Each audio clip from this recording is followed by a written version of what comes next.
Hello friends, मैं नवनीत निगम आपका स्वागत करता हूं आपके अपने चैनल करियर मेकर पे। ठीक है, देखो हम लोग एजेस यानी आयु का पार्ट 1 कर चुके थे। आज हम लोग पार्ट 2 की बात कर रहे थे। पार्ट 1 में हम लोगों ने जितना भी बेसिक था, जितने भी जानने और दिमाग में रखने वाले पॉइंट्स थे, सारे हम लोगों ने कीवर्ड्स की बात कर ली थी। आज हम लोग बेहतरीन से बेहतरीन सारे क्वेश्चंस की बात करेंगे जो बेसिकली ट्रेडिशनल क्वेश्चंस बनते हैं या फिर जो न्यू पैटर्न पे क्वेश्चन बन रहे हैं, हम लोग उनकी बात करेंगे। पहला क्वेश्चन हमारे स्क्रीन पे ये रहा। ए और बी की आयु का अनुपात 2:3 है। ये 3 लिखा हुआ है, ठीक है। ए और बी की जो प्रेजेंट एज का अनुपात 2:3 तथा ए और सी की आयु का अनुपात 13:8, यानी जो रेशियो वो 13:8 लिखा है, तो बी की वर्तमान की आयु सी से कितने प्रतिशत अधिक है। ये चारों ऑप्शन लिखे हुए हैं। हम लोग शुरुआत करते हैं पहले क्वेश्चन की तरफ। देखो हम लोग को ए और बी का रेशियो दिया हुआ है 2:3 का, और हम लोग को ए और सी की वैल्यू दी हुई है 13:8 की। हम यहाँ पे एक ही जो एजेस का रेशियो वो 2 है, यहाँ पे 13 है। अब एक ही चीज अलग अलग है तो हम लोग क्या करेंगे, इक्वल करेंगे। एक देखो एक चीज तुम्हें साफ साफ समझ में आ रही है कि 13 दूनी 26 होता है। यहाँ 2 से मल्टीप्लाई, यहाँ से मल्टीप्लाई कर दो, आराम से हो जाएगा। एक तरीका आपका ये होता है। बस उस वाले में क्या करते हैं कि जो चीज कॉमन है उसको सेंटर पे रखते हैं, ठीक है। अब ऐसे कि यहाँ पे कर लो बी ए, यहाँ पे सी कर लो, तो ये 3:2 हो जाएगा। यहाँ पे 13 लिखा हुआ है, यहाँ पे ये 13 लिखा हुआ है, यहाँ पे ये 8 लिखा हुआ है। तो 13 3 39, 13 दूनी 26 और 8 दूनी 16 लिखा हुआ है, ठीक है। तो बी की कितनी 39 आ गई, ए की हमारी 26 आ गई, सी की हमारी 16 आ गई। उसके बाद क्वेश्चन ने क्या कहा कि बी की वर्तमान आयु सी से कितना प्रतिशत अधिक है। 39 16 से कितना डिफरेंस ले लो। 9 में 6 गए, यहाँ पे 3 हो गया, 3 में 1 गए, 2 23 का 23 डिफरेंस हो गया 16 पे, और परसेंटेज निकालना है 100 पे कितना। अब हमारा जो टास्क है वो क्या है, 23/16 गुणे 100 को सॉल्व करना। देखो बहुत ऑप्शन लिखे हुए हम लोग, इनकी भी मदद लेंगे। एक काम करो, 100 का एक जीरो इधर लेके आओ, यहाँ पे 16 किया इंटू यहाँ पे 10 कर दो। 16 एक कम 16 होता है, कितना बचा 7 बचा। 16 चौक 64 होता है, यानी हमें ये समझ में आ गया कि हमारी जो वैल्यू स्टार्ट होगी वो 14 बार में होगी। सिंगल ऑप्शन दिख रहा था, आंसर हमारा tick. This is the first question, ठीक है।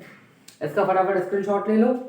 और एक बात का ध्यान रखना, एक चीज बताना आपको, यहाँ पे फोकस करना कि जब भी हमें अप्रोक्सीमेशन वैल्यू क्वेश्चंस में आती हैं, तो हमारे जो ऑप्शंस होते हैं वो सबसे ज्यादा हेल्प करते हैं। एग्जैक्ट वैल्यू तक पहुंचने की हमें कोई जरूरत नहीं होती डिवाइड करके, ठीक है। पहला क्वेश्चन कर रहे हैं, क्वेश्चन नंबर 2 की बात करते हैं। स्क्रीनशॉट ले लो, इसको लेना।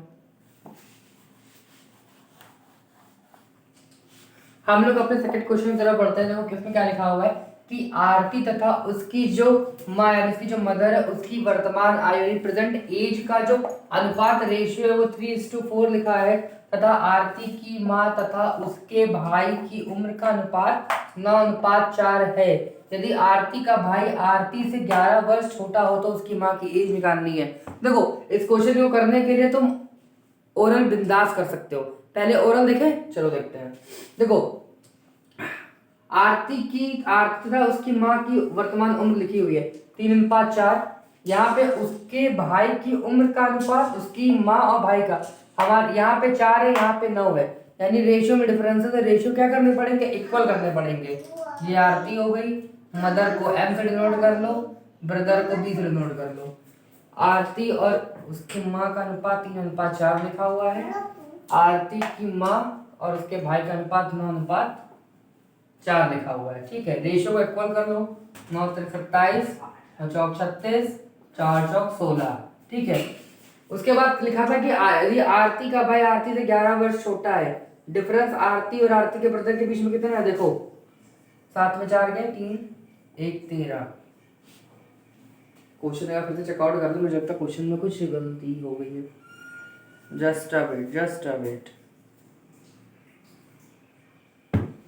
आरती तथा उसकी माँ का जो अनुपात है वो 3:4 है, तथा प्रेजेंट एज जो है वो आरती की माँ तथा उसके भाई का 16 होता है, 4 चौक 16 होता है, ठीक है। देखो तो उसके बाद जो डिफरेंस आ रहा है आरती और आरती के भाई में कितने का आ रहा है, 11 का आ रहा है। क्वेश्चन में भी 11 का ही दिखाएंगे। एक की वैल्यू किसके बराबर है, एक की वैल्यू है। पूछी किसकी है, उसकी माँ की आयु पूछी है। मदर कितनी होगा 36, जो 36 साल हो गई वो उसके माँ की उम्र हो जाएगी। क्वेश्चन को फिर से एक बार देख लेते हैं। हम लोग को गिवन क्या था, हम लोग को आरती और उसकी माँ की प्रेजेंट एज का रेशियो गिवन था जो कि हमारा 3:4 था। उसके बाद आरती की माँ तथा उसके भाई की प्रेजेंट एज का रेशियो गिवन था, वो 9:4 था। अब एक रेशियो में मदर की एज 4 को डिनोट कर रही है और दूसरे में 9 को डिनोट कर रही है, तो वो अलग अलग है। तो दोनों को हम लोगों ने क्या किया, कंपेयर कर लिया। दोनों को हम लोगों ने क्या किया, इक्वल कर दिया, बराबर कर दिया। बराबर कैसे करते हैं कि जो एलिमेंट हमारा जो कॉमन होता है उसको बीच में रखा। इस वाले को इससे क्रॉस मल्टीप्लाई किया, इसका इससे क्रॉस मल्टीप्लाई किया, इसका इससे क्रॉस मल्टीप्लाई किया।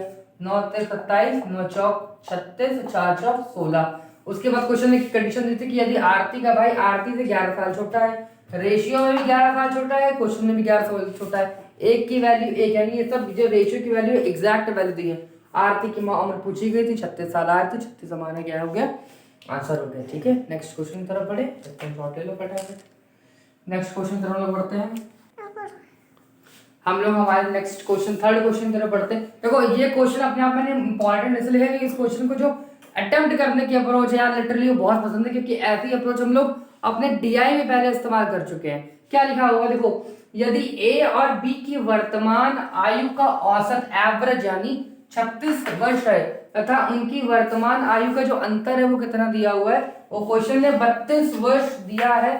तो ए की वर्तमान आयु पूछी है और उसने हिंट के लिए क्या दिया है कि ए की जो आयु है वो बी की आयु से क्या है, ज्यादा है। देखो हमें ए और बी की हम लोग क्या पता है, एवरेज एज पता है। ठीक है, अब थोड़ा सा तुम्हारे लिए भूमिका बना रहा ताकि तुम समझ जाओ। एवरेज का मतलब ये तो होता है कि दोनों की एज, दो लोग थे अपॉन 2 कर दिया, इसकी वैल्यू क्वेश्चन ने 36 देके रखी हुई है। ठीक है, तथा उनकी वर्तमान आयु का अंतर कितना लिखा हुआ है,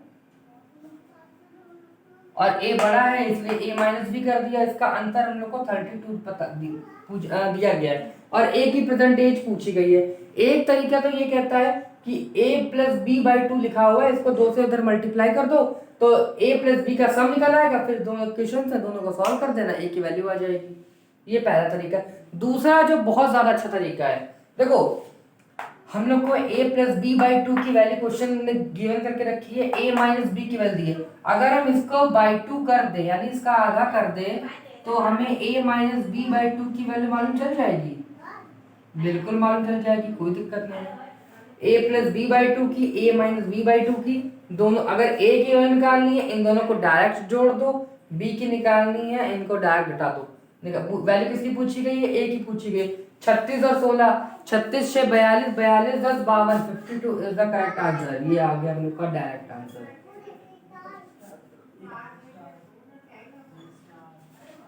52 आ गया हम लोग का करेक्ट आंसर। देखो ये आया कैसे, ये भी एक बात को समझ लो।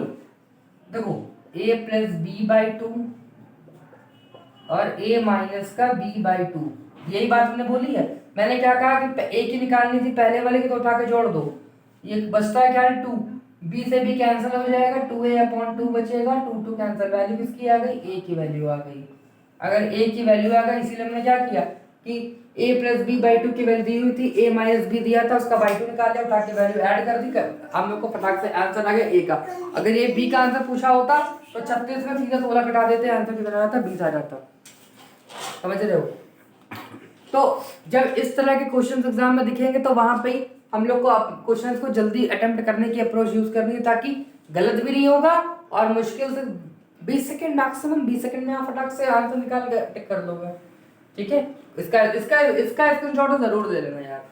और ये चीज क्यों होती है वो भी मैंने बता दी है कि एवरेज दिया था, इसका बाई 2 करके डायरेक्ट निकाल दी तो आंसर कैसे आ गया, ये इस तरह से होता है। ठीक है, नेक्स्ट क्वेश्चन तरफ मूव करते हैं अपने। देखो हम लोग का ये जो नेक्स्ट क्वेश्चन है, क्वेश्चन नंबर 4, हम लोगों ने पार्ट 1 में एक बात पढ़ी थी। क्या हम लोगों ने बात पढ़ी थी, हम लोगों ने पहले ही जो हमारा की वर्ड था, की पॉइंट था कि एज का जो डिफरेंस होता है वो हमेशा इक्वल होता है। मैंने इस बात को कहा था कि इस बात को माइंड में रखना, ऐसे क्वेश्चन आपको एग्जाम में मिलेंगे ही मिलेंगे। भाई क्वेश्चन की ब्यूटी है, वो खूबसूरती है, खूबसूरती बढ़ाते हैं। कैसे बढ़ाते हैं, इधर देखो क्वेश्चन में क्या लिखा है कि 10 वर्ष पहले, पहले नहीं लिखा क्या मैंने, 10 वर्ष पहले, ठीक है, बिफोर है बिल्कुल। 10 वर्ष पहले ए और बी की आयु का जो योग है वो कितना लिखा हुआ है, 20 ईयर लिखा है। अच्छा अगर मान लो मैं ए और बी की प्रेजेंट एज का सम पूछूं तो कितना होगा, जल्दी बताओ, 30 होगा कि नहीं होगा, 30 होगा ना, वेरी गुड, बिल्कुल नहीं होगा भाई। अगर ए 10 वर्ष आगे चला गया तो बी भी 10 वर्ष आगे चला गया, तो ए और बी की जो प्रेजेंट एज का जो सम हो जाएगा, योग हो जाएगा, वो कितना हो जाएगा, 40 हो जाएगा। अगर बी बड़ा है 10 साल तो ए भी तो बड़ा है 10 साल। यहाँ तक कोई समस्या, कोई समस्या नहीं। सी और ए क्या लिखा है, सी जो है वो ए से 15 वर्ष छोटा है, ठीक है, सी जो है वो ए से 15 वर्ष छोटा है और ए बी सी की वर्तमान आयु का अनुपात जो है वो 18/3 वर्ष लिखा हुआ है, ठीक है, सॉरी हाँ एवरेज है। ए बी सी की जो वर्तमान आयु का औसत है वो 18/3 वर्ष लिखा हुआ है। अब एक काम करो, ए प्लस बी प्लस सी की वैल्यू यहाँ निकल आएगी, बिल्कुल निकल आएगी। 18 3 54, 1 55, 55/3 होता है, यहाँ पे अपॉन में 3 होता है, यहाँ पे इनटू में जाएगा, 3 से 3 क्या हो जाएगा, कैंसिल हो जाएगा। यानी ए प्लस बी प्लस सी की हमको एज का सम कितना मिल गया, 55 मिल गया। अच्छा ए और बी की हमको एज का वो पता हुआ है, ए और बी की एज का सम 40 है, तो सी की वैल्यू कितनी हो जाएगी, 15 साल हो जाएगी, कोई दिक्कत नहीं, बिल्कुल ठीक है। अगर सी की 15 हो जाएगी और क्वेश्चन में क्या कहा, देखो इस स्टेटमेंट में कहा है, इस स्टेटमेंट में क्वेश्चन में क्या कहा है कि सी जो है वो ए से 15 साल छोटा है, यानी ए जो होगा 15 साल बड़ा होगा, कॉमन सेंस है। अगर सी की 15 साल उम्र हो गई तो ए की उम्र कितनी हो जाएगी, ए की उम्र हो जाएगी 30 ईयर। अब फटाफट चेक कर लो क्वेश्चन में किसकी पूछी है, क्वेश्चन ने पूछी बी की एज पूछी है। ए प्लस बी की एज का जो सम था 40 था, ए की 30 था, तो बी की कितनी हो गई, 10 ईयर ओल्ड। तो इन दोनों को माइनस कर देना, आंसर कितना आ जाएगा, 10 ईयर्स आ जाएगा। इस बात को लेकिन दिमाग में बिल्कुल फोकस करके ध्यान में रखना कि जब भी हमें दो लोगों की तीन, अगर पता है यहाँ पे अगर मान लो कह दिया था कि 10 वर्ष पहले ए बी सी की आयु का अनुपात 20 वर्ष है, तो पता है कितना बढ़ता, +30 करते, क्योंकि वहां पे लोग कितने बढ़ गए, 3 बढ़ चुके थे, ठीक है। तो इस बात का बहुत माइंड में बिल्कुल क्लैरिटी होनी चाहिए कंसेप्ट की कि भाई साहब जब भी हम लोग एजेस में हम लोग ईयर बढ़ा रहे होंगे तो दोनों की उम्र बढ़ रही है, इसलिए हम लोगों ने यहाँ पे 10 वर्ष लिखा था, फिर भी हम लोगों ने क्या किया, 20 ऐड कर दिया, ठीक है, कोई दिक्कत तो नहीं, कोई समस्या नहीं, वेरी गुड। चलो नेक्स्ट क्वेश्चन की हम लोग बात करते हैं, क्वेश्चन नंबर 5 की, और ये हमारे आज की वीडियो का लास्ट क्वेश्चन है, जिसका मैं ओवरव्यू दूंगा, लेकिन सॉल्यूशन करके आंसर आप लोग मुझे कमेंट सेक्शन में देंगे इसका।